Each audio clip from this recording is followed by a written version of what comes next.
All right, I think we're live. Perfect. What's up, everyone? How's it going? Yeah, it looks like we've already got some chats coming in here too.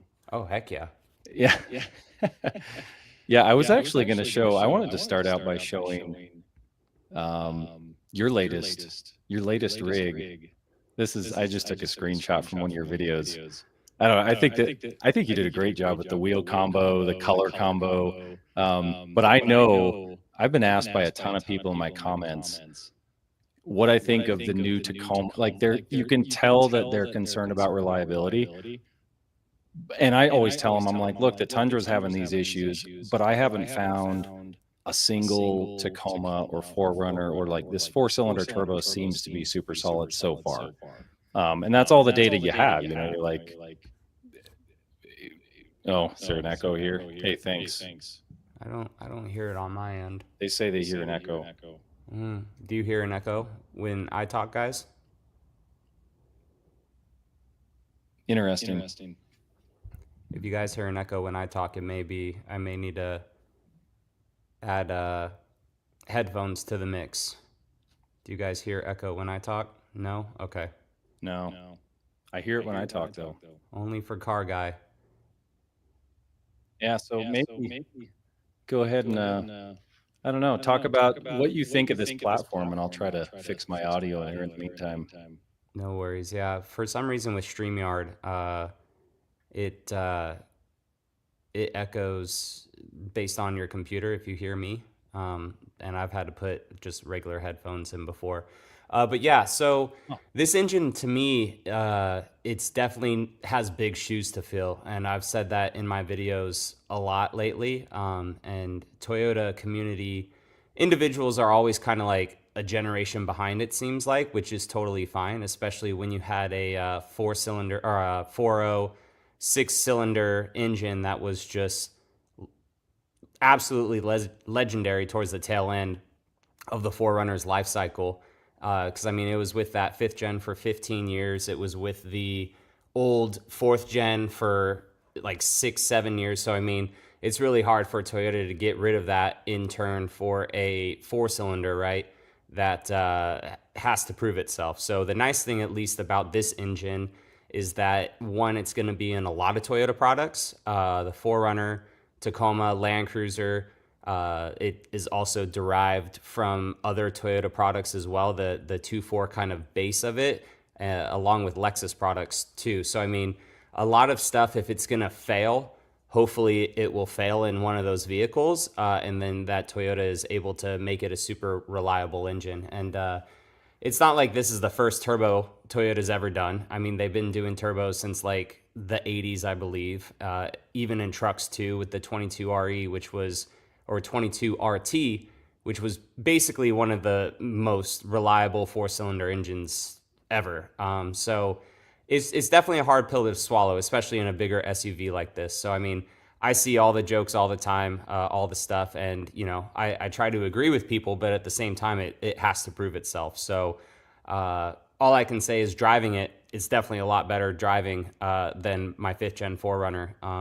And I mean, I have both. I have a V8 Tundra as well. I'm sure we're going to talk about Tundra stuff too, but I mean, I had that 3.4 twin turbo in 2 Tundras, and it was such a pleasure to drive over this older one. So I mean, it definitely has to prove itself. It has big shoes to fill, but hopefully Toyota does that in the next decade or however long the 4th gen Tacoma and 6th gen 4Runner are a thing. So Yeah, I still hear an echo. oh, you do? Do you have I'm gonna- headphones? No. Mm. I am going to swap microphones. Yeah, that's fine. So everyone from my channel, the Car Guy Online, he reached out to do a live stream together, and it's pretty cool that he's getting a lot of people in the industry all together to watch these lives and talk different perspectives and everything. I typically take questions on my live streams for Q&A, but this is going to be more of a kind of podcast style of both of us kind of going back and forth talking. And then if we run out of things to talk about, then we will definitely, I feel like, opening it up to some other questions and stuff for you guys. But definitely, feel free to check out both of our channels if you guys haven't yet, for my viewers who haven't seen the Car Guys stuff, and for you guys that haven't seen my stuff. I'm very Toyota focused on my channel, and then the Car Guy does a lot of stuff going on in the automotive industry, giving different opinions and stuff about everything. So the good, the bad, the ugly, all that stuff. Does a very detailed take on it versus no facts, which I actually like. So I'm too negative. No, not too negative at all. I mean, you're literally pointing out facts for sure, which I appreciate. I'll take a couple questions while you're getting that mic going. I can't click them to put them on the screen, but Six Man says, John, how come you went with a TRD off-road over the TRD Pro? Basically, I didn't want to wait, so I got my TRD off-road about 2 months ago now. Started making content on it, building it up, doing some stuff with Prinsu and CBI, and we got the full Expel on it. So I just really wanted to get the vehicle as soon as possible. And the TRD Pros are just now starting to roll out onto the lot. And it's very hard to get those also at MSRP, and it's about $10,000 more than the vehicle that I got behind me. So that was another factor too. Did you want to test it? I can't even hear it.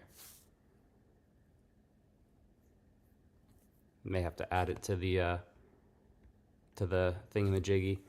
Prinsu rack is a bolt-on. Yes, you have to kind of assemble it, and then it drills into the top of the roof mounts that it has. And the lift kit that I have on my 4Runner is a peak suspension kit. So it has a pre-collar kit and upper control arms, and then a little puck in the back as well. I had a full video maybe a week or two ago detailing the whole kit for you guys. So it's about 2.5 inches, almost 3 inches up front, and then an inch in the back. Testing it out. Can you hear me? I can hear you. You guys hear an echo? I still hear a weird echo.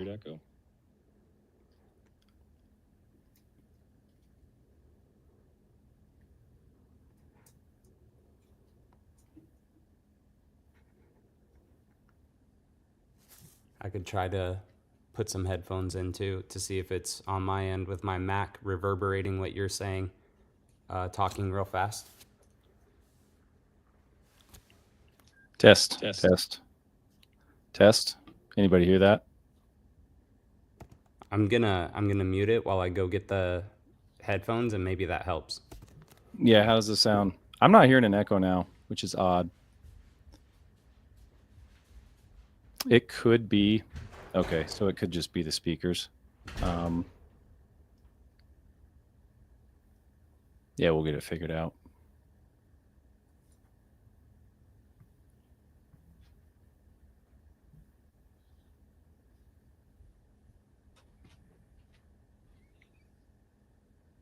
Yeah, it looks like a feedback loop.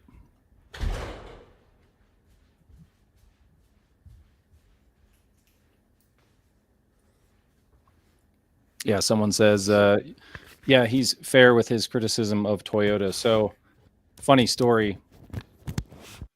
Last year, when I started doing this YouTube stuff, I was actually a little critical of John, and I honestly kind of lumped John into, like TFL, and I didn't really understand as well as I should have about how the industry was really working. And then I started to watch, after a lot of my videos, maybe midsummer, I started to watch a lot of John's stuff, and dude, you were way more critical than I don't know if I saw some video where you weren't, but every video I watched, you were like probably 50-50 pointing out things that you didn't like on the new Tundra, and you compared it to the old Tundra. Same thing with the Taco, same thing with the 4Runner.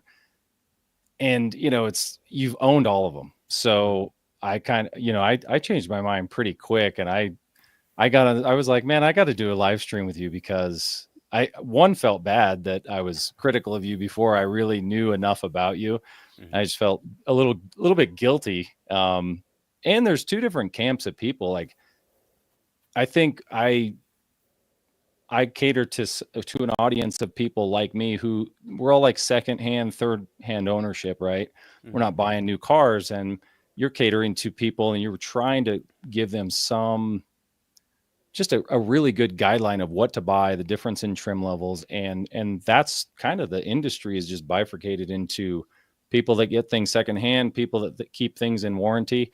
And I think that's where this disconnect's coming from, or where maybe some of the angst from a lot of the audiences is coming in, because they know they're going to get all these turbocharged platforms secondhand Mm-hmm. and they're going to be out of warranty. So then it makes people a little bit angry. And I think I'm trying to figure out, like, psychologically where this is coming from, because I see it in the comments myself. I get a little bit annoyed with the Tundra problems. I just keep seeing them, and I was like, I was in the market for a Tundra. I Yeah. really wanted to buy a Tundra. People don't believe that. It's like 2022, man. I told my wife, like, I'm gonna go buy a new Tundra, Mm-hmm. and then I started seeing those engine failures in forums, and I was like, I'm gonna wait it out. Yeah. That is definitely the last way Toyota wanted to introduce a new generation of vehicles, with having it just fail like that. So, but no, I appreciate it. I try to be critical in videos, but people, I guess, have to watch the video to really tell, because I don't just put the rant videos out there unless it's something that really needs to be talked about, like the recall stuff, or the issues that I was having with my seals in my Tundra, or the rattly center console. So, I mean, I don't typically make rant videos. And then, of course, if someone's just seeing me reviewing a vehicle that doesn't really know the whole industry and stuff, like Tim in your guys' live stream, he kind of broke it down and stuff for you. But like, there's a lot more that goes into it, and it's just hilarious, all the comments I get all the time that I'm like paid off by Toyota and all this stuff. And if I was, like, I missed that check a long time ago, and it would be a very nice check to get in the mail if that was the case. But yeah, I mean, you have to be critical, especially on a newer platform like this. I mean, even the brand new 4Runner, I've pointed out that my fender flares, they're not sealed, or they're not pressed properly. There's like a little bow in them and stuff. I don't want people to get rid of their 5th gen 4Runner just because I said, hey, this one drives great, it has new tech, it's awesome. But I don't want people to think that it's the best thing since sliced bread. Like, I want to point out those failures or those issues. So, because I know Toyota watches these videos, all of ours, and be like, oh shoot, we got to work on that. Like, that's not good. And John has that issue. Oh crap, there's 10 comments saying that people's 4Runners are the exact same as his. Like, let's freaking go and fix that at the Tahara plant. You know, what's going on with this fitment issue stuff. So, I mean, I appreciate that. I was kind of the same online sometimes, especially when new people come in, and I love to give everyone a chance. I want everyone to be successful. It's great passive income for you, I'm sure, but like, it's not all about the money, but like, I want everyone to be successful on YouTube and, you know, talk about what they want to talk about. So, Yeah. And I think Tim kind of outlined that too. It's interesting because from my perspective, it's not like people are being paid by these manufacturers. They're not paid directly, but you know, people are paid to go to the events, and they're paid, you know, maybe their airfare is paid, maybe their hotel's paid, but it's yeah. still, you know, that content doesn't make it. The chances are it's probably not going to make enough revenue. If you go for a day, shoot some videos, it's probably going to, you know, it's just not, that's not going to be the big revenue hit for you. You got to buy trucks like you're doing. And you're really, I loved your video on how much you showed all the payments you have. And I was like, yeah, I'm not going to do that. Right. Yeah. I about choked. It's a little out of hand for sure, but it's cool because if there's an issue with the Land Cruiser, or if there's an issue with something, it's nice that YouTube is able to cover those payments. I get to work with companies, they send out product, I get to help them grow their company by showcasing it and stuff. So I mean, there's a lot that goes into it. Sometimes some videos will pop off for you, but when Toyota invites all these big creators to this event, you know, they're going to watch their stuff first. So I'm sure if you're a lot bigger and your views are always in the hundreds to 200,000 or like a million views, you know, I mean, those videos for those people are making a couple $1,000 each time. So of course for them it's worth it. But for, you know, for someone like me who's about to go like to the New York Auto Show, I have to really grind and do a lot of content to make it worth my time for going for a couple days versus here in my garage, you know, maybe doing a sponsorship bit or installing parts, because that for me is more rewarding with my audience and better fruit in the outcome in the end versus, you know, just walking around a car again. Yeah. I was going to start out, you know, asking you the hardest question of the night.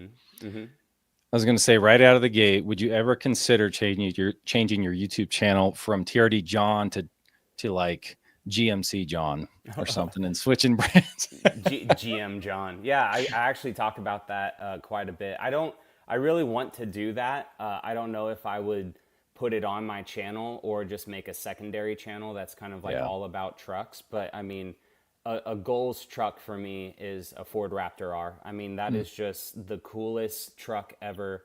And then now Ram is coming back with the V8 again, most likely for like the TRX and stuff, or maybe even in some Ram models.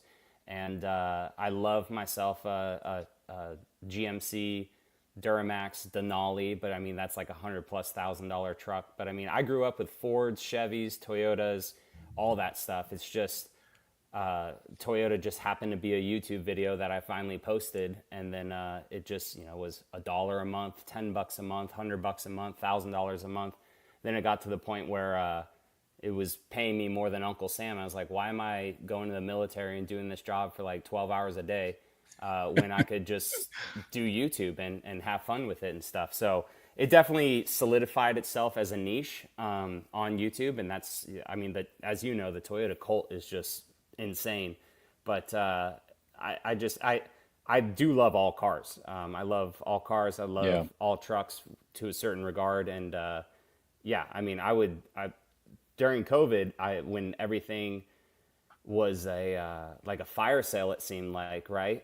Before then, there was a shortage of cars, but manufacturers like, holy crap, the world's shutting down. I don't know what's going on. I almost bought a GMC AT4 Sierra at 84 months, 0% financing for $10,000 off. That's like the worst missed opportunity that I didn't take, because I could have sold that truck like a year and a half later for more than what I bought it for with however many miles on it. But Yeah. yeah, no, I would be all about it. Especially too, that would help me showcase on the channel too. Like Ram has way better trucks than people even think. They're really nice interiors and stuff on those trucks. Ford has way more room on the inside than a Toyota product. The way that those big three just go about the actual truck aspect of it, like the Tundra has a lot to catch up on. And even Toyota says this truck isn't to compete with those big three. It's just to keep someone within the Toyota family to move them into a full-size truck. But I mean, there's just so much missed stuff on that truck that it's just like, it makes you scratch your head, where you're just like, how did Toyota like not even put storage in the bed? Or how did they not even give it recovery hooks? Or a freaking glove box that opens up in the top for all models for more storage? It's just, it makes you really scratch your head. So especially when the prices are damn near the same too. Yeah. It's funny you say that about these other brands too. I did this poll, and I didn't really think this poll would do anything. It was, I don't know if you can see it. It might be a little too small, but I polled everybody. I was like, what's the most reliable 2025 half ton? Because GM's having transmission problems, and, you know, Toyota still has, I think they had 3 2025s die, you know, with the same engine problem. Nice. But it's been getting better with the Tundra. It's just, it's not gone yet, which is really unlike Toyota. And I couldn't believe that people put Ford in this poll as the top. I never thought I would see that, you know, and even with Ford's recalls, and, you know, there's a lot of folks that would probably disagree with that and say it's GM, but man, GM's been having all their V8 issues and their transmission valve body issues for 5 years, still happening. I still see people in the comments like 2025, you know, valve body's dead. I'm like, come on. It's crazy. And that you have to tip your hat to Toyota about too, because I mean, they saw the problem, and hopefully it's just debris, right? And it's not what other people are thinking. It's a way that engine is in a truck platform. So hopefully it was just debris issues, and they have that figured out. But I mean, they're replacing everyone's engines, even trucks that are outside of warranty because it's failing for that known issue. They're still replacing it. But I mean, even my 2014 Silverado that I had before I made the YouTube channel, when they went to that Ecotech with the active fuel management, when they got rid of like the Vortec name and went to Ecotech, I mean that platform has been having, like you said, lifter issues since basically 2014, and Yeah. they're still having it 11 years later, which is wild. Yeah. It's It crazy. it even had them. Gosh, I've owned a ton of GM products. Suburbans, Yukons, Denali's, everything from like 2005 up. And I had my brother-in-law had a 2007 or 2008 Suburban LTZ with the 5.3, and it was that first revision of active fuel management, and it probably around 130,000 miles, lifters went bad, and they weren't people that checked their oil every month, so it ended up eating enough oil where, I don't know, it was like down to 2 or 3 quarts of oil, Holy crap. spun a main bearing, and yeah, That's you had to get a ridiculous. new engine. But that's been going on since then, since 2007. And before that, those 5.3s were pretty darn reliable, 6 liters were reliable. Oh yeah, I mean those old LS based engines. I mean the 5.3, the 6.2. I mean those are still some of the most reliable V8s to exist. I mean aside Yeah. from the Tundra 4.7 and 5.7, like they're so good of Yeah. engines for those. But I mean that does kind of touch on what we kind of briefly went over was these new Toyotas for like the second, third hand owner. I think that they really have to make them reliable. I think that them putting new engines in those Tundras maybe gives that second or third owner a peace of mind too. Like, oh, this is a fresh engine. Maybe it won't break on me. That will be some crap if we see that in the forums of someone that got a replaced engine, like a legit one after the recall, not just like the long block or whatever they were doing before, right? But like a legit after recall Yeah. engine. Crate engine. If those go, then we'll really have to come back and do another live stream because that would be Yeah. ridiculous. It's weird. I saw total three 2025s that have failed, which I would assume those are basically like those crate engines they're sending out. And then you see these 2024s failing, but there seems to be this weird discrepancy. Like I don't see a ton of 2024s that are after maybe the May, June when they updated the bearing parts.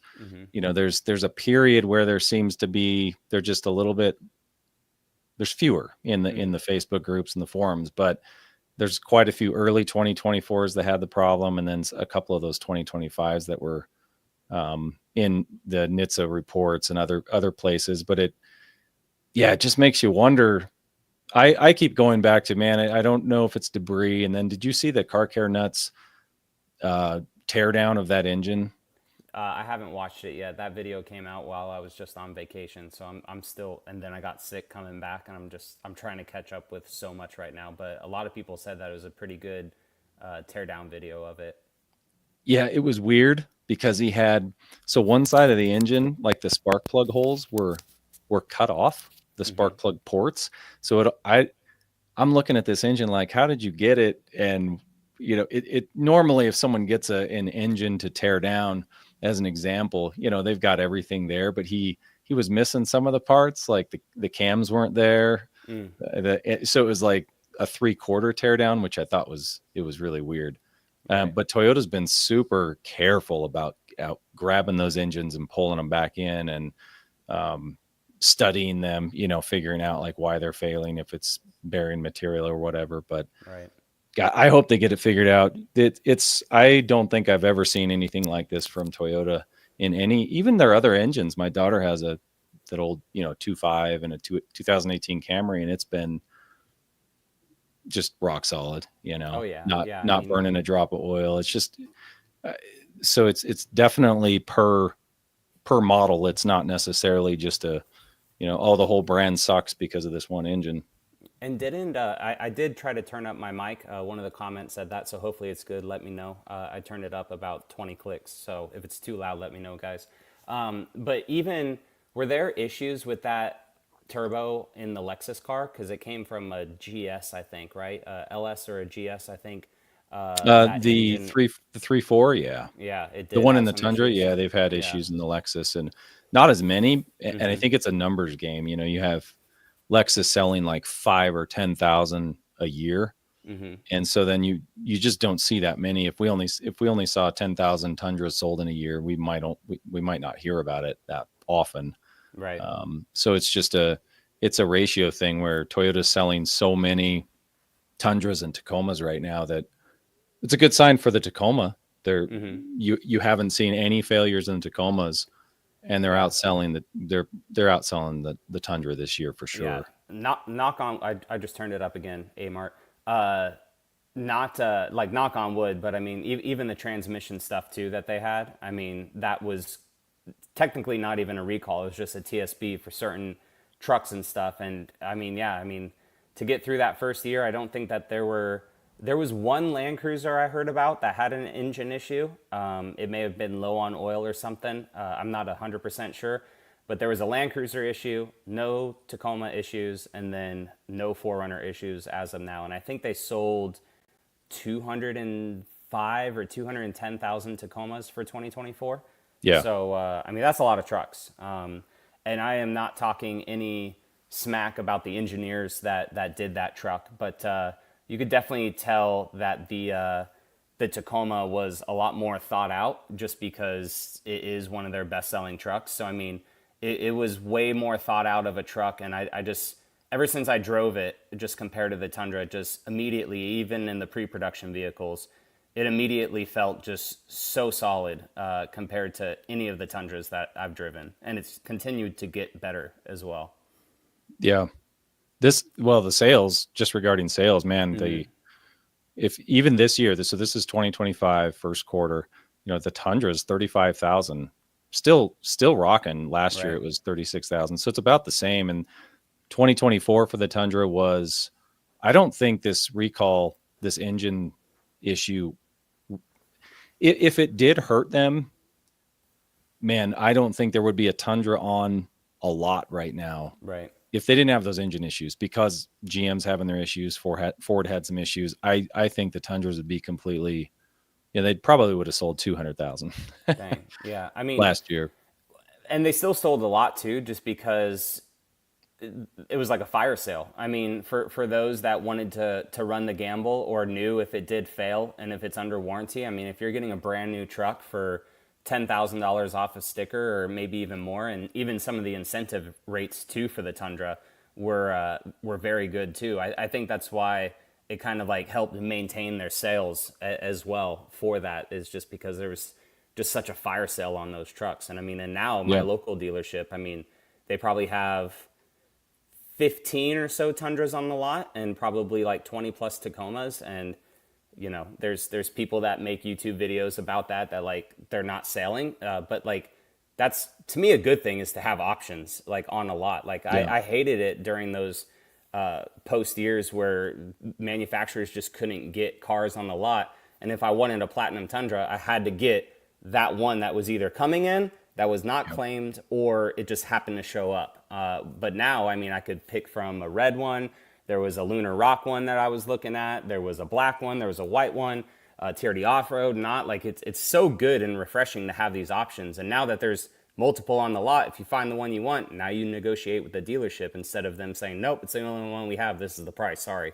So Yeah. I'm all about having trucks on the lot. I mean, it gives people options, and you know, who cares if the dealership makes money, man? We got to save money on our own. So Yeah. Yeah. And Tacoma's this year are up to almost 60,000 in the first quarter.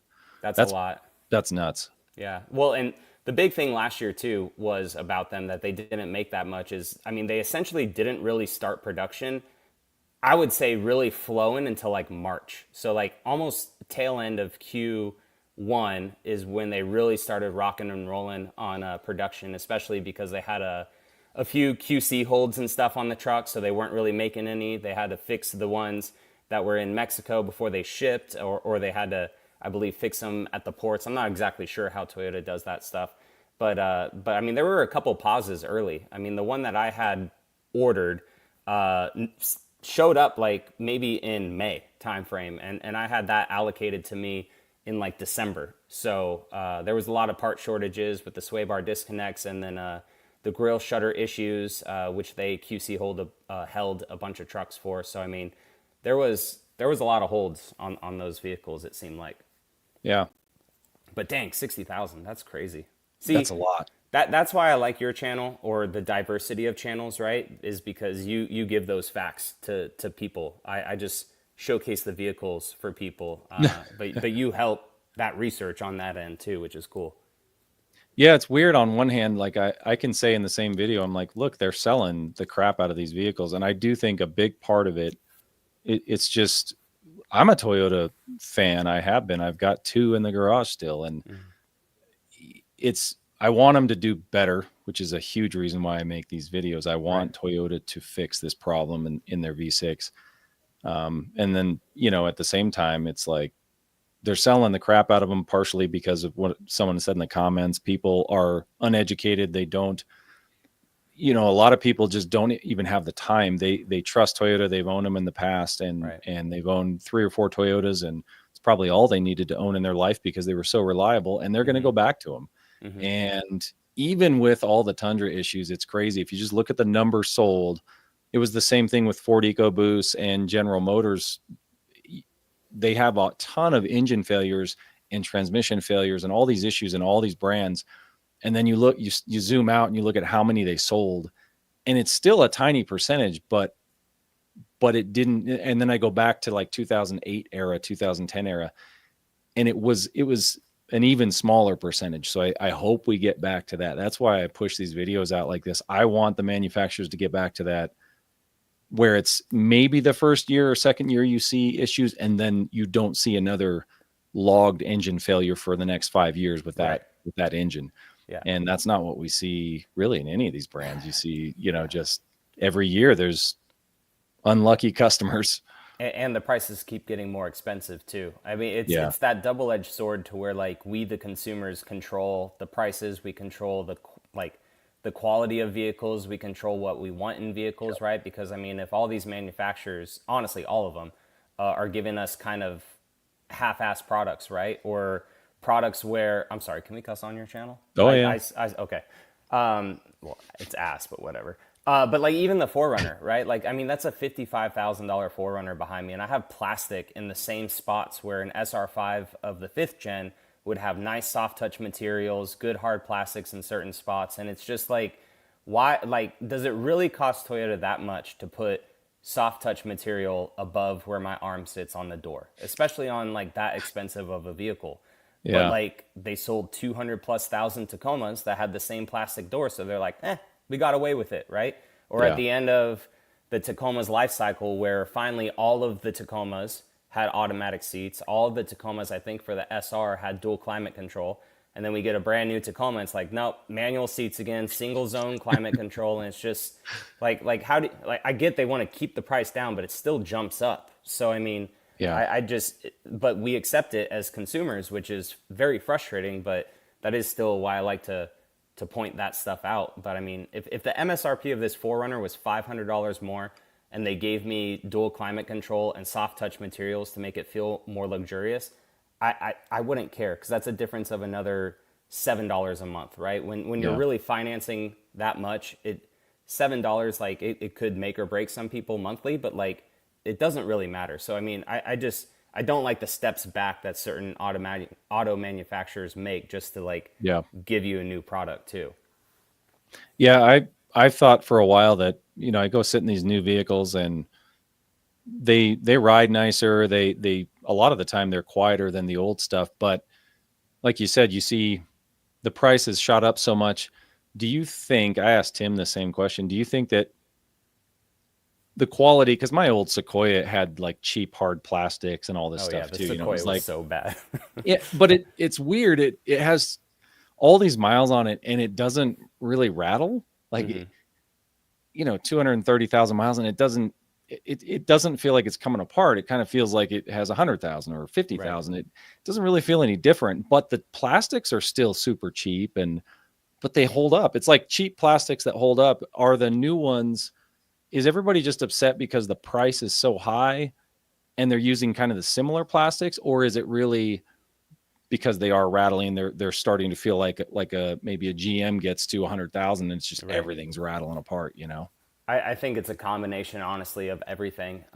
Because like when I got my last Tundra Platinum, I even made a video that said Toyota's learning, right? Because the first 1,000 miles of that truck, it was so solid. It was such a great truck. And then 3,500 miles hit, and then I started to have the window issue. I'm like, are you freaking kidding me? And then the center console started to rattle a little bit. I was like, gosh dang it. And then I lifted it and put bigger tires on it, and it's like the whole truck started to fall apart. So it's just, and that's, under 10,000 miles. So like, what is that truck another 90,000 miles from now? But then I have a second gen in my driveway, Tundra, where it doesn't have that many miles on it, but it's definitely been used. And you're 100% right. I mean, going into that second gen TRD Pro, it is plastic overload in that truck. So when people say the new truck is full of plastic, I'm like, did you guys forget what Toyota like just sold? Like it is so much plastic in that old truck, but I mean, it is so quiet, not an ounce of rattling in that thing.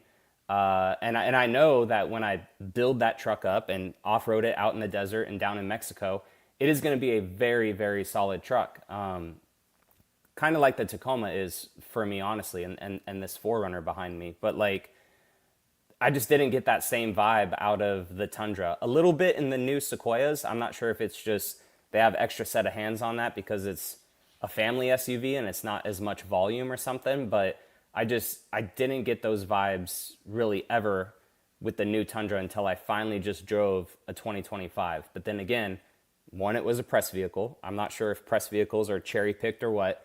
And two, it had under 1,500 miles on it. So I don't know if it just didn't have enough time to like break in or what, but I had a 25 Tundra in Texas and it was very solid. No wind noise, no nothing. But I mean, time will tell with that truck 10,000 miles from now or whatever. Yeah, it is tough to say what's going to, do you think it's partly due to their TNGAF platform, this new, like they just tried to do everything all at once. They did the Land Cruiser, the 4Runner, the everything. Like across the board in Lexus, they're like, we're going to this new frame. Everything from the ground up is new. I mean, that's the only thing I can come up with is just too much. They bit off too much. And it's crazy too, because they had so much time in between. So it's like when were they truly talking with the engineers and stuff, right? I mean, they were utilizing that 3.4 in the Tundra and off-roading it and doing all this stuff, ripping that whole truck apart, I think 6 years ago, when they were doing that with that truck, I believe. But like, when is the material selection? When's the finalized interior? When do they have uncovered trucks, going down a secret road somewhere to actually hear the wind noise? Because I mean, all the spy photos and stuff we see of these trucks they're all camouflaged. There's stuff flapping around all over the place. So like, how do they know how this truck is? And then you finally build them all, put them all out into the masses, and then you find even more problems during production as well, because these trucks, when they go down the assembly line, they either get built or some of them are hand built, right? I mean, they may have tighter tolerances, or because people are actually physically putting them together versus, all right, now we're going to send 200,000 down the assembly line. So, I mean, there's a lot of buttoning up that has to get done. I really want, Tim does a good job of this, all the intricacies of assembly lines and all that. He's like you with a lot of the good detail, but I'm just kind of like the consumer end of it. I review it, but then show you guys it.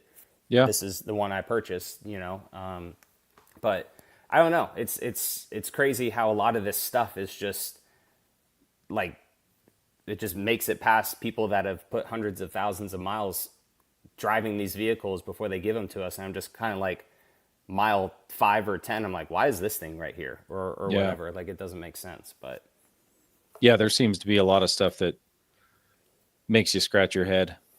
When you watch that review from the Car Care Nut, when he tears that engine down, you'll have to let me know what you think of the internals. It was I don't know what it was a grenaded engine, probably ran low on oil, so it's probably not a good example, but man, you look at all the wear in that engine, it's just like, oh my goodness, what's going on?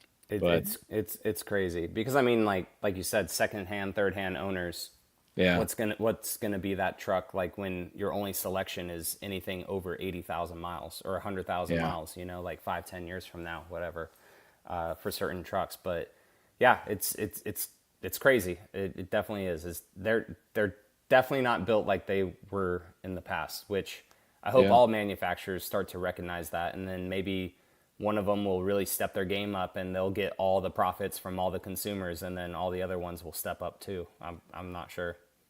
Man, I'm convinced that no, I don't think people care.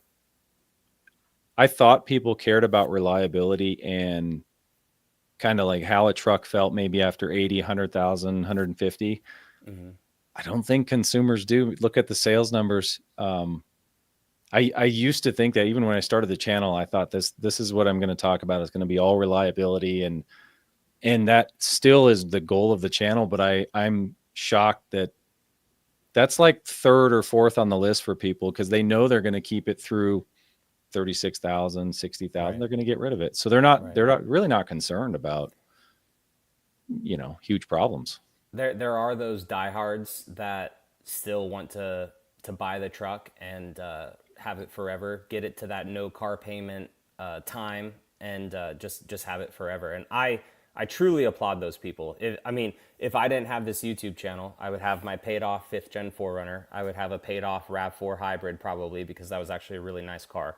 And I don't know what else we would have, and those are two good, reliable Toyota vehicles. I'd probably have like an old Chevy pickup or something just because I like to have a truck. But like, I always change my cars out because that's what YouTube is. You have to kind of keep it fresh and stuff. But I do agree with you. I mean, we are very bad as Americans on always getting the new shiny thing. I mean, how long has Apple not changed their phone forever, right? Like, it's some minor software stuff here and there, but every single year, someone that just got the phone last year is like, I need the new phone. It has this much better of a camera. It's like, bro, I make YouTube content. I'm still rocking an iPhone now from like 3 years ago, 4 years ago. So it's just Yeah. the consumerism aspect of it is, hey, it's out of warranty. I can afford a payment. I'm just going to get a new one. I don't care if it's reliable or not. I like the way the truck looks, or I like the way it drives. I like the technology. In 3 years, they'll have something upgraded with it, and then I'll just trade up. I don't care. I don't know what a percentage would be, but I would say a good 75 to 80% of the people probably think that way, of just getting a new vehicle. I mean, that may Yeah. be high. I'm not sure, but it seems like that may be it. Yeah, I think it is. And it's the thought process, I think, for some people, if you have a high enough income, or you have a YouTube channel where you can write off, you can actually depreciate vehicles or write off the mileage or whatever, it makes more sense for people to get something they don't have to blow a bunch of money on, or be a mechanic. I always take for granted I can go in the garage and I never feel really uncomfortable. Like, well, if, my head gasket blows, I think I'll tear it down for the YouTube channel and try to fix it. But most people aren't going to do that. They're just, Right. they've got to go into a job. They got to commute. They have to get back on the road. So, yeah, they're looking at the dealership to take care of them anymore. We can, even these new vehicles, we're not going to be able to repair our vehicles much longer anyway. Right. That's going away. Can you guys hear me now? Like, am I good or no? Yeah, I can hear you.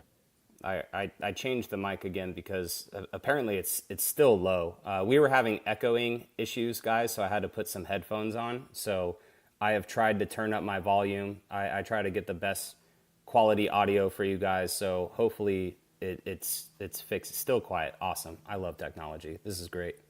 It's funny. I hear you loud and clear, but Yeah.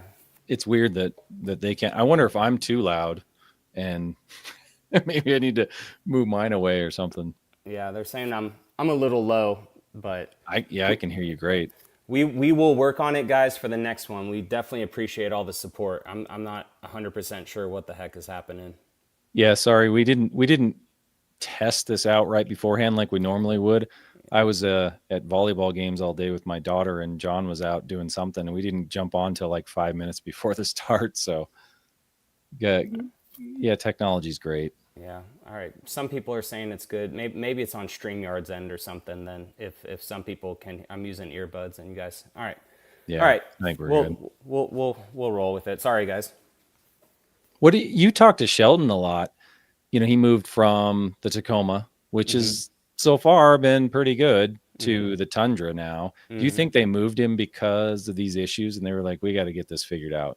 I think that was a good part of it for sure. I think that the way a good amount of enthusiasts and the press for automotives like kind of took on the Tacoma, and also Mike Swears, he's moved up to a different position as well, which left that vacancy open. So I'm not sure of like the internals of Toyota, but now Sheldon is in charge of like all trucks. So I'm not sure if that was just, hey, let's get one guy now that there's no development that needs to be done to make a brand new vehicle. Let's just have one guy oversee everything.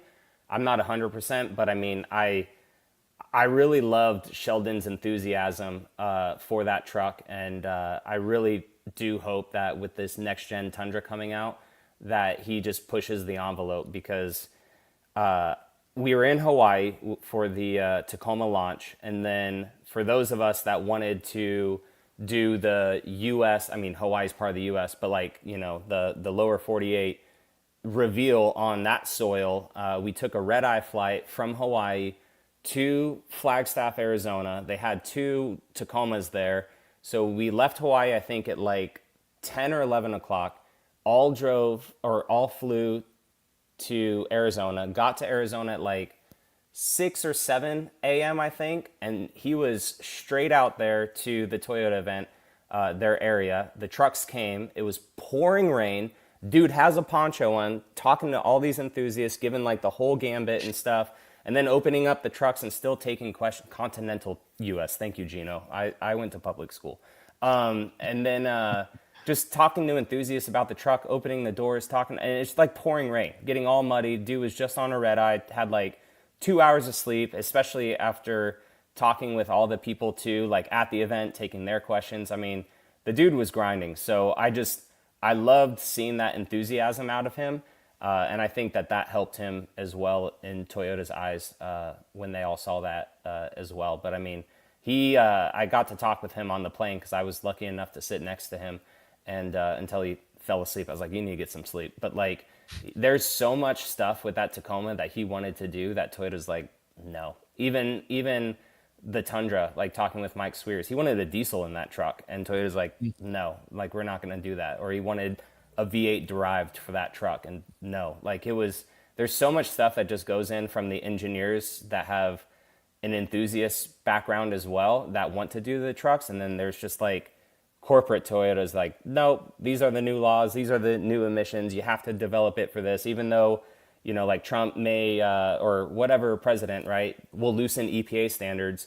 Ford and them, they're like, cool, V8s are back. Toyota's like, no, because in 4 years it may change again, so let's just stay with what's good. So I mean, Toyota is very conservative in that regard of like, hey, what's legal, what's going to work, what can we just streamline across the board.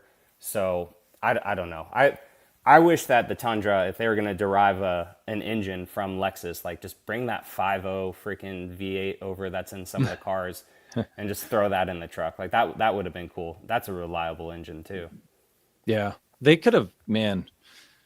Everybody's complaint about the 5.7 was the gas mileage. They could have updated that with direct injection, just little minor updates, and then made it to that 10 speed and put it in the same package. But that bugs me too, because Toyota's secret sauce in the past, that's really been the reason they've been so successful, is saying we're going to build like one engine across all these vehicles and one transmission.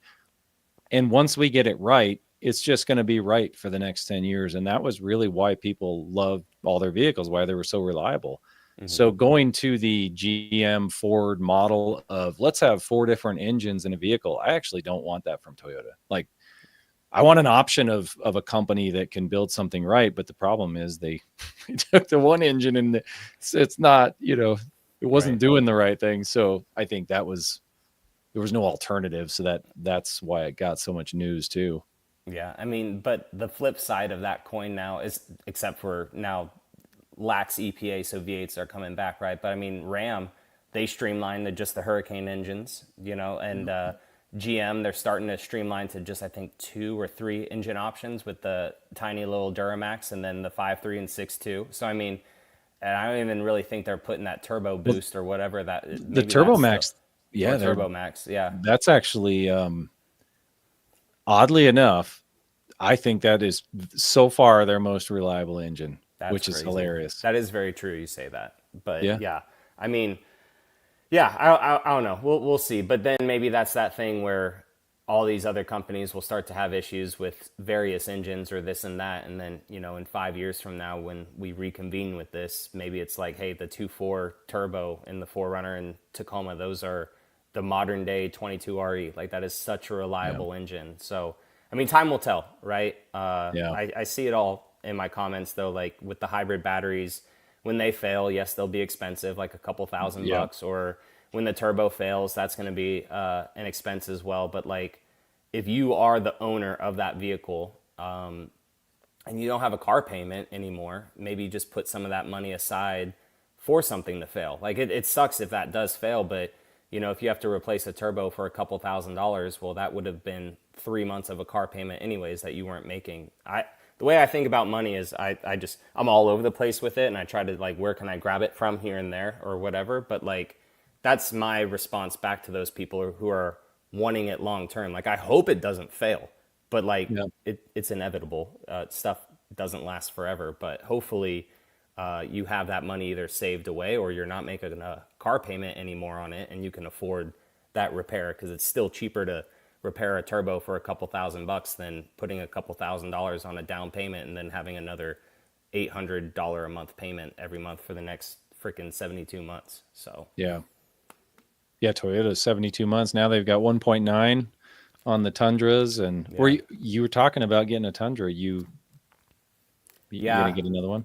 I I I really want to, just for like the last 2025 or 26 before they do a refresh. I think the refresh is going to come as a 27 model, is what like the rumors, and kind of when I poke at people, that's what I think. It may come as a 27 model, so they may just do 5 years of the third gen and then 5 years maybe of the 3.5. We'll see. But I that Rally Edition Tundra that I had, and I've always been thinking about just doing a hybrid like a TRD Pro, just to kind of somewhat hold its value to roll into the refresh truck. But when I start looking at the price of the TRD Pro at like mid sevens, I'm like, why would I not just buy like a Ram RHO or Yeah. or a Ford Raptor or like a GMC AT4X or a AT4 Right. or something, and just try another brand during that interim instead of like the same truck again. I don't Yeah. know. It's again, it gets back down to that niche of, I kind of like put myself in this YouTube corner, which I would much rather have a Ford Raptor over a Tundra, like just as a personal vehicle. But like, No. which one would be better for content? Which one would people stick around for? For a year or whatever, however long I have that vehicle. So Yeah. I honestly think you could pull it off. I think if you got, it probably depends on the newness. It seems like from what I heard from TFL and other YouTubers that if you're not getting something that's brand new, like you did with your Forerunner, people want to see that initial ownership from these vehicles, and that right when they come out, the first year they come out. And so if you don't get that, you don't get those first 15 to 18 videos of right. higher views. But if you're not all based on views, if you're really just buying something that you want, I think people would eat it up on your channel. I think they'd enjoy it, Yeah, appreciate it. especially, I mean, my channel is very off-road focused. So like if I was going to do a Ford, I'm not going to get like just a F-150 STX, two-wheel drive. You're right. Like, why would I do that? I would have to get like a Ford Raptor or a Tremor or a Ram RHO or a TRX. Like, it would have to be one of those caliber of trucks that brings that interest along with it, versus just going to another brand to do that. But it's definitely been on my mind 100%. Yeah, so Have you been we'll see. Have you been watching Tim's videos on the RHO? Does it make you want one? Yeah, I mean and then like I sat in an interior of one at the DC Auto Show, and I'm gonna do that as well at the New York Auto Show. And I want to go to each brand and just sit in the vehicles and see how they are. Not TRD John, that would be a good second channel. and just see how they are, because like the Ram has, in my opinion, like the best interior out of all the trucks out there right now. I really feel like the Ram has the best interior, and Tim's truck's cool. I want to see him use it. There ain't nothing in Nebraska. Go freaking take that truck and just go like 120 miles an hour with it, and like let's see how it handles and stuff. Like I really want to see him like use that truck. But yeah, it's a cool truck, and it's kind of crazy too, the pivot that Ram took from the V8 to like an inline Hurricane engine. It didn't seem like from their fan base there was a ton of backlash. Like the backlash was still there for getting rid of a V8, but it didn't seem as harsh as like Toyota getting rid of the V8, or if Ford got rid of it, or Chevy, right? I think it's because it's an inline six, so people are thinking it's like a Cummins, like their truck. Like we're okay with that. It's twin turbo, crazy power numbers out of that, and typically inline engines are more reliable than V6 or V-shaped engines. So I don't know. I'm just very interested in that truck. Like even like as an enthusiast, I'm interested in that truck. Yeah, that'd be a fun one to own. I like the suspension. Barry from C-Tech Reviews did a really good, just under the truck view of that thing. And it's basically, I mean, it's a lot of the TRX components under that, just totally overbuilt, made for things that I don't do in trucks, like jumping, in the desert. Right. But where are you at? I'm in Colorado. Oh, you're in, yeah. So, I mean, you have a lot of that stuff in your backyard for the most part, but yeah, not wide open desert. You're more kind of like high desert in that area, in that regard. Yeah, we're maybe 20 minutes from kind of where TFL's ranch is, up by the mountains. So we could go play in the rock and the mountains, and then you can go out to the flatlands. But the Colorado is kind of divided right in the middle. You got the front range of Colorado is Denver and all the overpopulated stuff, and then you've got the western slope, which is more kind of like that's rural Colorado with all the fun stuff and all the outdoor stuff. Yeah. Gotcha. Okay. Yeah, there ain't nothing fun in Florida, really. It's all swamp or redneck mud bogging, or it's like that's not for cars. It's not fun. Yeah, there's a Jason Samko's channel. I had him on a live stream, and it's funny the abuse he puts his Gladiator through just hunting every day. He's up to the doors in swamp water in wherever he's at. I can't remember if he's in Georgia. But yeah, talk about difference in four-wheel drive needs between, someone in southern states versus dry climates or whatever. It's such a drastic difference. So yeah, it's definitely diverse for sure. Trying to get back out west a little bit to enjoy some of that stuff, but at the same time, I want to showcase what Florida has. But for where I live in Florida, I have to drive probably 2 to 3 hours just to get to something somewhat fun and somewhat challenging. So yeah, but someone said the turning radius on the new Tundra is horrific. What? So I did a video on my Sequoia. What? I haven't actually looked at the technical differences. Why was the old gen, the second gen Sequoia and Tundra were like the Walker lawnmowers, you can like pivot on the back wheels and just turn and go down the street. Why'd they get rid of that? That's crazy. I don't know if it is because it has wider axles or just like a wider stance or what, but it's atrocious. It is so bad. I didn't even know that until I like had one, and then my Platinum was a 6.5 foot bed. So, I mean, that was just a boat to try to turn. And then the TRD Pro is even worse. Like that is, I don't know if it was miles per hour or one of the FPV people had a pretty viral short form content of just trying to do a 2-lane U-turn with a Tundra, and it like had to go up on a curb, and then to do like a simple like that's what I'm talking about. Is like how are you in a truck for that long and you have to do a U-turn with it while you're prototyping it, and you're like, we can't do a U-turn in this truck. Like that to me is just mind blowing. And then I get this second gen Tundra, and I'm like, oh crap, it's a big boat, like a big bubble. And I was like, I could just whip right into a spot, like as good as a little Corolla or something. Yeah. It's crazy. Yeah. Yeah, I do the same thing in my Sequoia. My wife laughs. She hates the Sequoia because it's too big. She just doesn't want to drive it. But then when she goes to a parking lot or something, she's like, Oh, it's actually easier to park than any of the other cars we've got. Yeah, Just yeah. turn on It's the dime and crazy. get in there. Yeah, I don't know if it has to do with how the lower control arms are or how wide the axle is or something like that. That's a technical thing for the car care nut or someone to really dive deep into. Right. Yeah, you were talking about GM, the AT4X. That would be a nice vehicle to have. I would love that the Duramax. Just for 100%. Yeah. I've got a couple of friends with them, and they get like 27, 28 miles per gallon on the highway. Just they love them, Yeah. but then you got the transmission issues if you keep them too long. So Right. Yeah. Our neighbor just got one of them, and he drove off the other day while we were walking the dogs. I was like, that. I mean, I know it's a mini Duramax, but it actually sounds like a Duramax. Like it has yeah, that note to it that just makes it sound like an actual Duramax. And yeah, I mean, they get such good miles per gallon, especially if you're going to be towing with it too. I mean, it's a good little truck, for sure. It's just I don't understand why, like, and I get that the Toyota hybrids are meant for power and they're not like a Prius, which that's kind of, it sucks on Toyota's end, well, when they made such good hybrids that get just insane gas mileage. But I just don't understand how they do so good for their cars.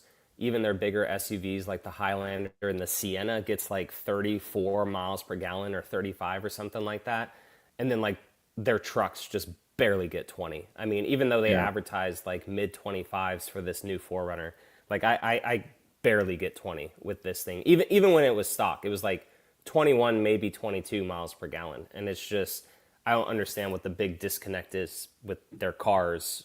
I mean, these are yeah. big blocks going through the air, but still, it's just, it's crazy when you come to their trucks. But then, Ford with, or Chevy with their little Duramax and stuff, and even their V8s get good gas mileage too when they shut off to 4 cylinders. So I don't know. Yeah, I think it's that forced induction. Anytime you add a turbo and Yep. you need more gas, if you got more air, you need more gas, and it's just Yeah. Yeah. there's no way around it. I don't think it definitely wasn't a gas mileage play. Everybody thinks that the EPA kind of forced this. I still think it was just, Ford started it with the EcoBoost back in, what was it, 2010-ish, somewhere around there. And someone will flame me in the comments for getting it wrong, but Ford started the whole twin turbo V6 thing. Everybody thought, oh, they're kind of crazy. And then now everybody's kind of chasing them and had to play catch up with them. And but they're chasing power. I don't think they're chasing miles per gallon, because the Right. EcoBoost never got good mileage. I had two of them, and they were terrible. They were just like the Tundra, but you're getting 500 foot-pounds of torque and the same mileage you get in a V8. So that's the disconnect that people aren't understanding, is you get basically 100 foot-pounds of torque more. And if you're in an area like me, you're at 5 to 10,000 feet towing. I mean, I can tell you right now, you tow a 30-foot trailer up, I go up I-70, it tows like a dream with the turbos. Right. I don't trust them. I Right. know they're not going to last anywhere near what that V8 does, but that's the game. They're trying to chase the specs. They got reviewers like TFL doing the Ike Gauntlet, so they don't want to rank last on the list. So, and then everybody has to do that same forced induction game. Yeah, definitely people at altitude are loving the new Tundras and Forerunners and just turbo cars in general, because when you guys have such thin air, I mean, an NA, that's kind of like all it's good for. And if you don't have that, I mean, the power reduction is just so significant being at altitude, whereas the turbo helps compensate for that. So, but I Yeah. mean, it is. It's crazy. Tinker's Adventures channel. Kai does very good breakdown stuff too on Yeah. engineering stuff. He'd be a cool dude for you to get on. He likes Toyotas for sure. Yeah. He's great, man. His videos he puts so much time into one video. It's awesome to watch. Yeah. You're going to grab your popcorn and sit down and, Right. Right. start to Yeah. finish. Yeah. Yep. And that's the beauty of different content creators too. Like I still try to give quality, like audio, I guess, except for tonight. Sorry, guys. But like, I try to give at least good quality audio and not keep people around for too long. Like the video that I just posted today about Just putting a quick screen protector in the Forerunner. Hey, this is the before, this is the after, this is the install, this is how it works. Instead of going Yeah. into like the detail of the film that the screen protector was made out of, you know, that's different channels. So Yeah. Kai just bought that single cab 4.7, right? Was it a 4.7? yeah, his is a 4.7. Yes. Yeah. Yeah. Yeah. He was Yeah. looking for a unicorn for sure. He was. A regular cab short bed Tundra has been like on my dream list of trucks to own one day, but I won it with the 5.7 and 4-wheel drive, and I think that would be a cool like drag truck, like just slam it and put a supercharger on it and just have it as like a go fast truck or something. I think that would be really cool. Or pick up an old Toyota pickup and put like a modern drivetrain in it or something, kind of like a resto mod. I don't know. You said supercharger. I actually thought of buying one of those Magnuson, the TRD superchargers for my old Sequoia and just seeing how long it would last. Like it's already got high mileage. Like I would never do that if I didn't have a YouTube channel, Yeah. but I think How it'd be quickly hilarious. can you blow it up? Yeah. And just see. I just put the OTT tune onto my Tundra actually, because I'm still waiting for the supercharger to come in, and that woke that truck up so much. Just a simple tune, kind of reprogramming the shift points and stuff, and the throttle response as well is so much better. It really changed my mind about that truck, because I mean the 5.7 honestly is very sluggish in my opinion. Like if you floor it, it gets up and goes. It's a very powerful engine, but just that simple tune just puts so much life into that truck. If I didn't have a supercharger on order, it would really, I'd be fine with it, like with how it is. I even asked my tuner, I was like, should I still supercharge this? And he's like, oh yeah. I was like, okay, we'll still do it then. But Yeah, what do those superchargers cost nowadays for the 5.7? they're, I think like 8 to 9-ish Okay. for that truck, because Magnuson just came out with a new kit for it. So I believe they're around 8 to 9. This new kit actually may even be closer to $10,000, I think. Yeah. So I would Gone love to up. get a Magnuson sponsorship, but they don't sponsor anyone. So Right. They're like, I'm no, just, you can just buy it. yeah, and yeah. talk You about want it anyways, just buy it. Okay. Yeah. But it'll be good, hopefully. Yeah, the 5.7, man, it is just such a great engine. Did you know when you bought your latest 5.7, it's gone up in value, hasn't it? Do you think it's since you bought it? I'm going to have to double check. That'd actually be a good video to kind of bring it back to the channel on, actually. That's actually a really good idea. I couldn't believe how much it was for that old of a truck. Granted, it only had like 27 or 28,000 miles on it as a TRD Pro. But I mean, like MSRP of that truck in 2019 was like 51 or 52, and I bought it for 50. Like that's just wild. But I am curious if the value has maintained or if it has gone up a little bit. But that particular truck is... that's a forever truck. Like that's always been a truck that I've had in my head of how I want a Tundra to like be built up and stuff. So I'll never, well, I say never, but I don't intend to sell that truck. But it would be cool to see what the value is of that and maybe compare it to the value of my Platinum. Like if I kept the Platinum for what I sold it for that truck, and if the value of the Platinum kind of went up because I sold it as it was just, the Tundra market was just falling. So that would actually be a pretty cool comparison video. Yeah, lately I've been looking at second gens and just the market's nuts. Yeah. It's just anything with low miles on those, it's gone. I saw even a 2012, I mean old, right? Like a 2012 with a topper, it had 54,000 miles on it. It was north of me. And they wanted $29,000 for this Holy for a crap. 2012. And I'm thinking that's way overpriced. Like you're not going to get that. I called the dealership and they just kind of like laughed at me when I said it was overpriced. I'm like, yeah, come on, you guys aren't going to get this. I'm playing the game, and it was gone the next day. Jeez. It didn't sit at all. So yeah, people love those 5.7s. They want them like They just want to buy them and keep them, you know.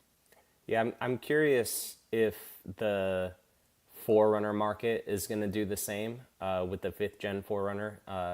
It's maintained itself for a while, but I am curious, like a year down the road, once there's 100,000+, close to 200,000 sixth gen Forerunners out there, if we'll start to see that kind of fall off a little bit. I feel like the third gen Tacomas didn't hold as well as people thought that they were gonna. I think that the fourth gen Tacoma, aside from a couple issues that it had in the beginning and just the kind of overinflated price as well from Toyota, I think now that people are able to negotiate, $5, $6, $7,000 off a certain model of a Tacoma, I think that has just kind of brought the whole market of Tacomas down.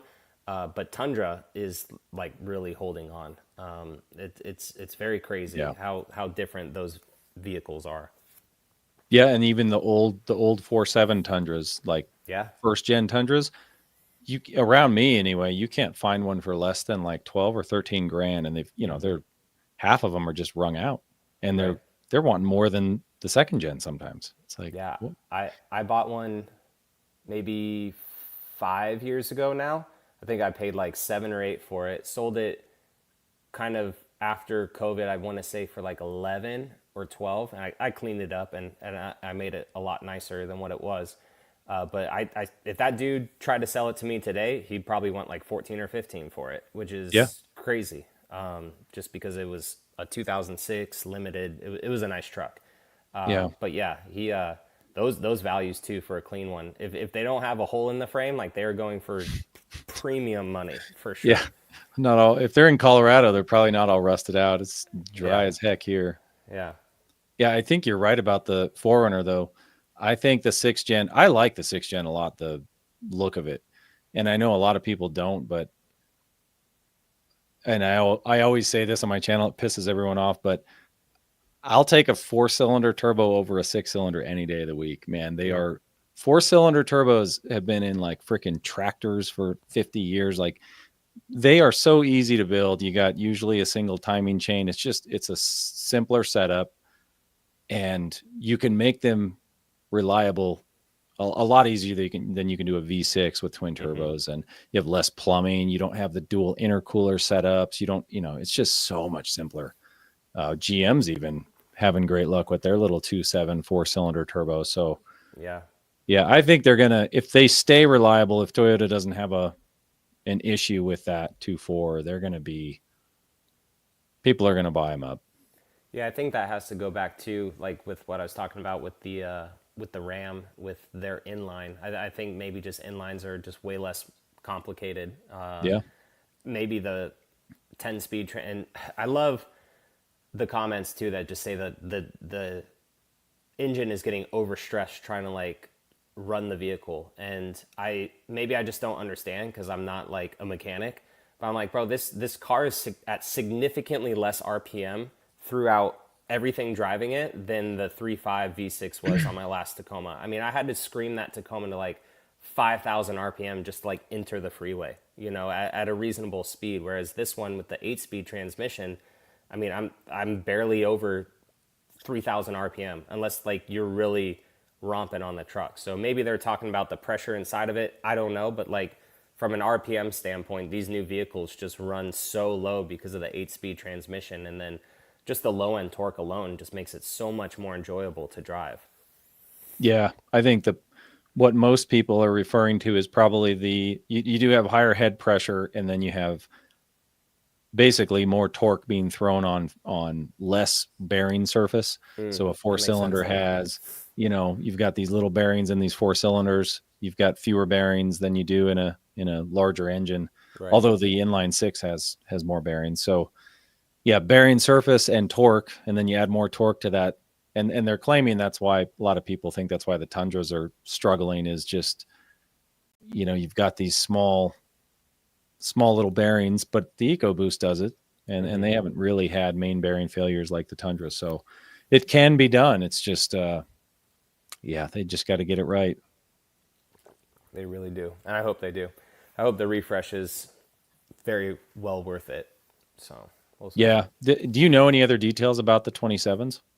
No, I just No. I just really think that that is going to be the year for the refresh. I would assume that Toyota would do a plug-in hybrid maybe at that point Mm, as well for that. Maybe that would with the refresh be like the big new thing is kind of a plug-in hybrid, which if they do that, then that means that those are lithium batteries because that's the only way that Toyota does their plug-in yeah. hybrid setup. So maybe it has even more horsepower and torque with that setup. Maybe it's close to like 600 foot-pounds of torque in that truck. That would be pretty cool if we were able to get that. But I mean, just like talking with Sheldon and stuff, and like he's asked, what do I want to see on that truck, or what do I hear my viewers say that they want. So hopefully they're taking everything into consideration, like storage, bed storage. Like they have a composite bed in that truck with no side storage like the Tundra or the Tacoma does. Like put that in there. It will most likely have a 2400 watt amp, just like the 4Runner, Tacoma, Land Cruiser, the LX600 or Yeah. 700H has that. And I would assume like an upgraded MID, like the new vehicles have that are fully Yep. customizable. But that's really all I assume. Yeah. So we'll see. Yeah. Sorry, guys. I tried to read some of the comments, but yeah, someone says no joke. 2019, 2021 Tundras are the same price as the third gen Tundras used. They really Yeah. are. They're it's nuts, man. It's like a Some of them even more expensive, like a Platinum Tundra from 2021 may be more expensive than like a used 23 or 24.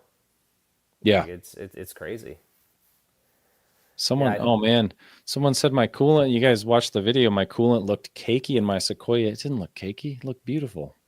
oh, in yours, in Yeah. your Sequoia. Oh, I probably shouldn't throw a supercharger on it. yeah. Why not? Yeah. I You actually gotta. just changed the coolant in that thing because of, people are claiming the 5.7s have issues with their coolant and the head gaskets, but Mm, all the issues are like 280,000, 330. Like the engine made it 300,000. Like, what are you really complaining about this? But it's not a million miles. So, right. someone didn't do the right maintenance on it. I did just see Tim. He wrote up an article of another Tundra hitting a million miles. I think that that was the first one for the 5.7. I haven't read his article yet, but I think that that was. I wanted. Did you read it yet? I didn't read it yet. I did a video on, was it a white one? Like white with, I'm not 100% sure. yeah. Like I said, I just came back from vacation and I haven't even really been on I YouTube or saw anything. one recently. I thought it was maybe like the second or third one, but yeah, I could be wrong because a lot of the time they threw those second gen or they threw the 4.7 in that second gen body. So then they're like, Right. the Tundra made it a million miles. And like, well, It's the same if it's, powertrain. if it's the same 4.7, then Right. yeah, not interested. But Yeah. yeah. Yeah. The 5.7 is good if it's maintained right. Usually when you look at those, they're always the same thing. They're caveated with, they went to the dealer for every bit of scheduled maintenance, but that's still, it's, I don't know about you, but I would struggle to, if you were to say, hey, put $1,000 down on this bet that the third gen Tundra can make it a million miles without major repairs, I'd be like, no way. There's no Yeah. way it's going to. But I could be wrong. I mean, I would have more confidence in the 2.4 turbo going that yeah, distance or even it sucks to cut it in half, but even half a million miles. Like I don't even know if the Tundra would really make it half a million miles without something costing a repair of more than $5,000.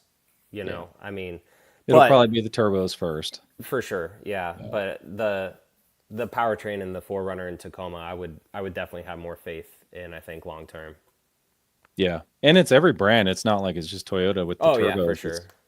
Yeah, we just had someone my dad was talking to I think they had a 2017 or an 18, might have been an 18 EcoBoost, the 3.5 and 120,000 miles. And, some lady, she tows a lot. She said, yeah, I just had to replace both the turbos, kind of like it was a normal expected thing. Like she didn't seem too upset about it, but still, both turbos at 120,000 miles, that's no cheap repair, especially No. if it's a cab off or something. So, Yeah, and there's been a couple Tundras now, I think, that are in the low hundreds. I just saw one that was for sale, I think, like a month or two ago, It had like 120 something thousand on it. So I mean, there's definitely several that are over 100,000 miles that have had no issues. So I mean, Yeah. it is percentage game basically on which one. So Yeah.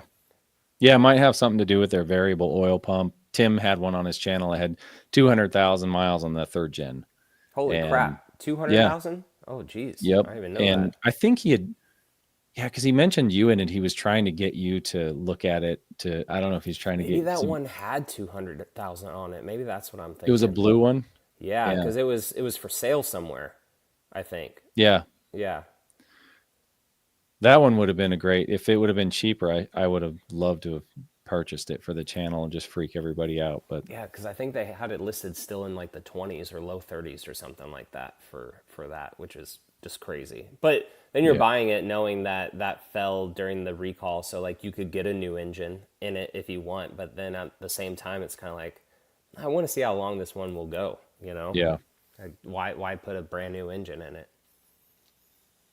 Yeah, we could buy one that hasn't had the recall, but it's scheduled for the recall. Buy the highest mileage one you can find. Yeah, yeah, save a lot of money. Yeah. That'd be sweet. Yeah, I'm trying to look through these comments here. I don't see. Yeah, a lot of variation in the opinions about turbos. Mostly, you guys don't. Some of you hate turbos.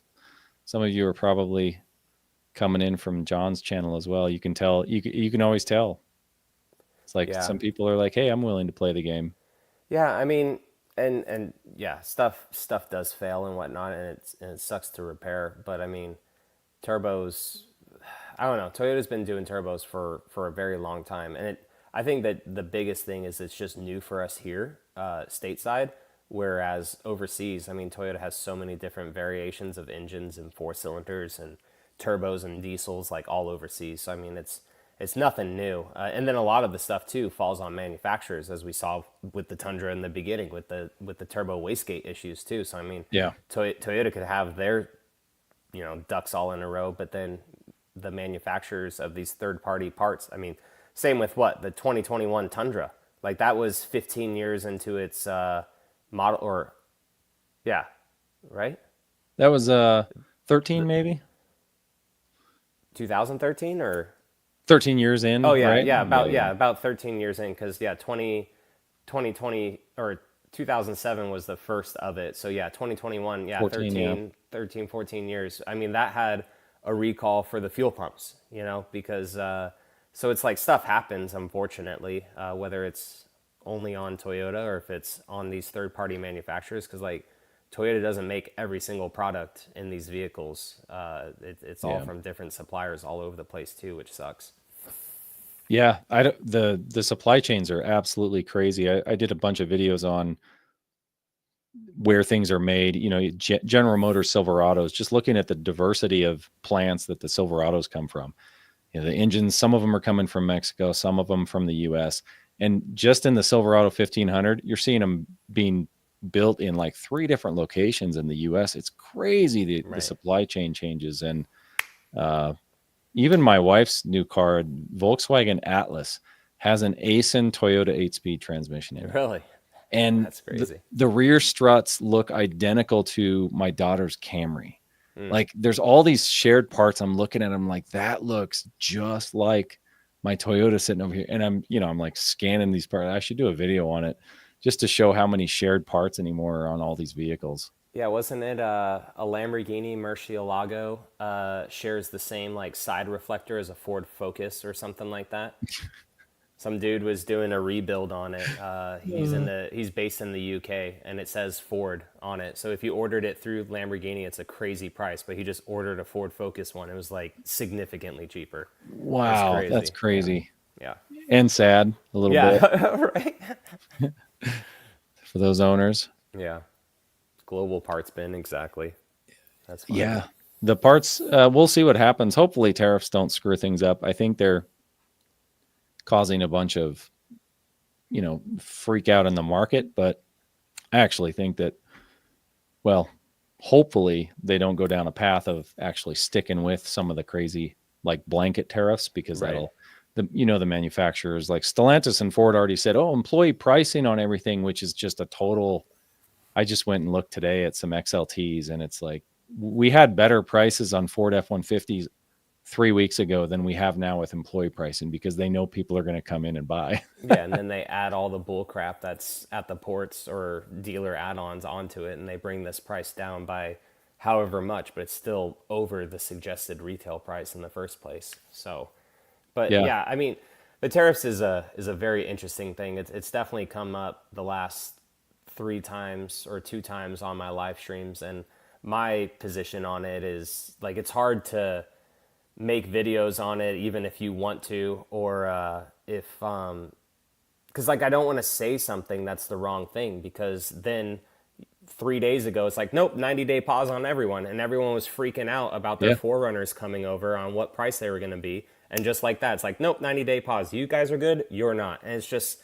Yeah. it's hard to make content relevant when stuff is changing every single day. So my position on it, and I'm not sure if it's just because I was in the military and people said stuff, I was just like, well, if it happens, it happens. Like, why are we getting all freaked out about it? Not that it's not Yeah. important to us, but it's just like, you just got to see the outcome of what's eventually going to happen. So hopefully nothing crazy happens, because I know if prices go up, it's going to be hard for them to come back down, right? Because, I mean, people that buy Yeah. Teslas hate that all the time when they cut the actual price of that car down. Or on the flip side, if they raise it up, now everyone's values went up. But if they flipped it and brought it down, now everyone's values come down. So if Yeah. Toyota made the 4Runner 25% more expensive, all the values are going to go up. But then if they come back down, then everyone's values also came back down. So it's definitely a fine line. And to me, there's a lot of stuff in play, which is way over my pay grade.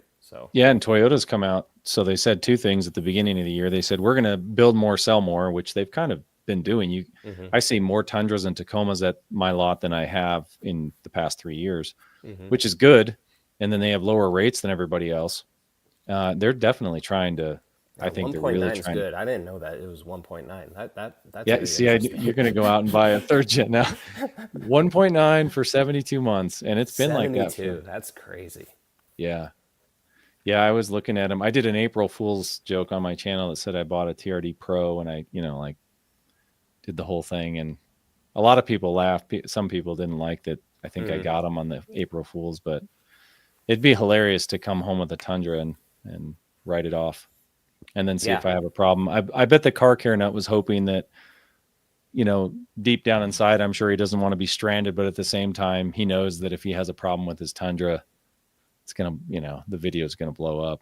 Right. For sure. He's not going to And hand the engine back to Toyota. oh, no. And I mean, like, and that's why I don't take a dime from Toyota. Like, they've never offered, right? But like, for me, I feel like the moment that you get paid by the manufacturer, because there are content creators that get paid by them, right? Like to make a video because of their reach or something. So I just feel like the moment you get paid, you can't talk any negative about the vehicle at all. Yeah. Or it may not just be genuine. So that's why I like to put my own money into the vehicles, so I could say whatever I want. And you are right; it's good content if something happens, But at the same time, it's not only good content for views, but it's also letting people be aware of an issue about the vehicles if they're in the market for it. So it's good. But I was just hoping that I didn't have the same issues that I had with both Tundras, which is just crazy. So we'll see. Yeah, someone asked, this is a question for you for sure. Think a loaded platinum hybrid 4Runner is overpriced at 65 to 70 grand? Do we think a loaded platinum 4Runner? I was able to click on that. Cool. So can you not click on those ones? I'm What's not that? Because I see a little link on them, so I'm not sure if they're coming from my channel or from your channel. I just clicked show. Yeah, I don't know where it came from. Oh, you did? Oh, okay, yeah. Because I wasn't able to click show. Right now, I think it is, just because there's not many out there, so you can't really negotiate. But I think MSRP on that is about 63. So if they add dealer add-ons to it with certain things, then it could touch 65. But 70 to me is way overpriced for a 4Runner. That's like really expensive. You're getting all the options with it, which are nice. But I try to stay away from all those dealer add-ons like the crappy paint protection film that they use, or the Toyota Guard, or window tint that is like $600 and they only do the first 2 windows. It's like there's so much extra added dealer stuff onto vehicles. It's absolutely ridiculous. So, and you can get out of all those things. You just gotta say it. Right. I was doing this. I'm doing another negotiation video to just try to help people deal with dealers. And I was looking at an F-150 XLT with the 3.5 EcoBoost, not for myself, just to see if I could negotiate it down. It's like 67 MSRP. Got them down to like 53,000 or something, 54,000 sale price. But then they try to add in the, they don't call it low jack anymore. They call it recover or whatever. And then the paint protection and all that. And you just send a quick email back and say, I will not pay for this and I will not pay for this. Right. And then you ask, can you get the documentation fee lower? All those things. And just do it in a 5-minute email and you're done. And usually like they came right back and said, okay, we removed those fees. Yeah. All you have to do is say, I'm not paying for it. And they're like, right. Okay. Especially if they have, that's why I'm saying, like, for this question, if this was 6-7 months from now, 100%, that's like way over. Anything to me for that vehicle over 65, just depending on what's on it, is overpriced. But 6-7 months, like with what you just said, when there's 4 of them on that dealership lot, that is, or 5 or 6, however many, that's like very easy to do. But when there's only like maybe 5, 6, 7 platinums in the nation right now, that's kind of hard, because the dealership may just say no and just wait for the next guy to come and just sell it to that schmuck that just loves paying more money than something's worth. So yeah, if you get in person with them, sometimes that helps a little bit. Burn a little bit of their time, go on. Right. That does, instead of just right out the gate, maybe go for a little test drive with them, just waste their time. Right. Yeah, you got to be super nice, make them think that they're really going to get the sale and be like, all right, well, I'll be good at 60. And they're like, wait, what?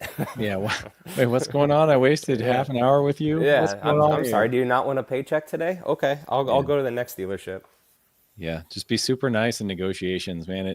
It messes with, that's the best tactic I've ever used with salespeople, is people always think you need to be mean, and you don't. You just almost want to befriend the salesman and the sales manager and just be super serious and nice and stick to your guns on the price you want to pay. But if they won't get there, just shake their hand, be super nice, because they want to give someone a deal that isn't a jerk. Right. If you're nice to them, they would much prefer to give you a better deal than someone that's mean, that's just yelling at them to get, even if they're going to get 1,000 more. So, right. Well, because especially if you're nice and you had a good relationship too, yeah, they'll see you either as a returning customer, or you're going to come to that dealership for your service, and they'll make money on the service end, or just have you as a returning customer. And then paying with cash too. This is the follow up to that.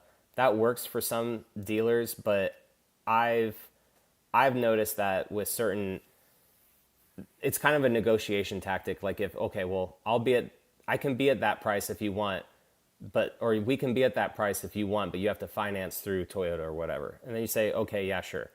And then you just pay it off the next month anyways. Like, it does suck, because then you run your credit and all that stuff. But I mean, if it helps to save that $4,000 or $5,000, whatever it is, sometimes I've heard in that regard, paying with cash maybe isn't the best negotiation tactic.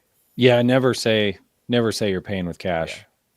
The last car we just bought for my wife, we did cash, but it was the very last thing we said, and it was like kind of shocked them a little bit. They were like, "Oh crap, we're not going to get the financing deal." Right. But because they make money on that on the back end too. Yeah, they will not give you the best deal up front. You can just say, yeah, I think I'm going to finance through you guys or through whatever. If you're with GM, say, yeah, I think GM Financial. Tell them your credit's great, whatever. You just kind of want to punt that conversation down the road until till it's all in writing and they've signed it, and then you kind of have them. And then if it doesn't work, you just do what John said, which is get the financing and then pay it off the next month. Yeah. Put it on a credit card, get the points or something. Yeah. If you have that cash to throw around, you probably got a good credit card. Yeah. Right. Or the Dave Ramsey side of it, you only pay with cash too, and you don't have any credit cards, I guess, too. Right. That's funny. Till you get to a certain level, and then they don't use cash for anything, right? These guys. Right. Yeah. Yeah. It's Yeah. like advice for the majority. It is. I don't know how long you want to do this live stream for, but I do agree with him on certain regards, especially for those who have had financial trouble. But like at the same time, dude, I use my credit card for everything. I mean, you just have to be responsible with it, and I pay it all off at the end of every single month and get the free points, do the free travel, get the free hotel rooms. And if it gets hacked, they're not draining my bank account, and that's way Yeah. harder to get that money back versus calling up Chase and being like, "Hey, I did not get a freaking gym membership in the middle of Louisiana," which happened to my business card, and they're like, "Oh, okay, done, new card." So I always use credit now. Yeah, we use like a Costco credit card for everything, and we get points and use them at Costco. But same reason, it's just security. I don't want my debit card floating around. We've had too many hacks on websites, and Right. it's just not worth it. Yeah, every time I use my debit card at an ATM, I'm like, God dang it, what's my PIN again? And I have to go into my phone and like change it in the app every single time. Yeah. Well, yeah, I think we're done with the questions. I think we can call it, unless you got anything else you want to chat about. No, this was a good first one. I'm down to do these if the audience liked it and stuff, and hopefully the beginning of the next ones we'll have it more dialed for you guys. Apologize about that, but if you guys liked it, I'm definitely down to be on your channel again. I appreciate it. Yeah, it's fun, man. I enjoy it.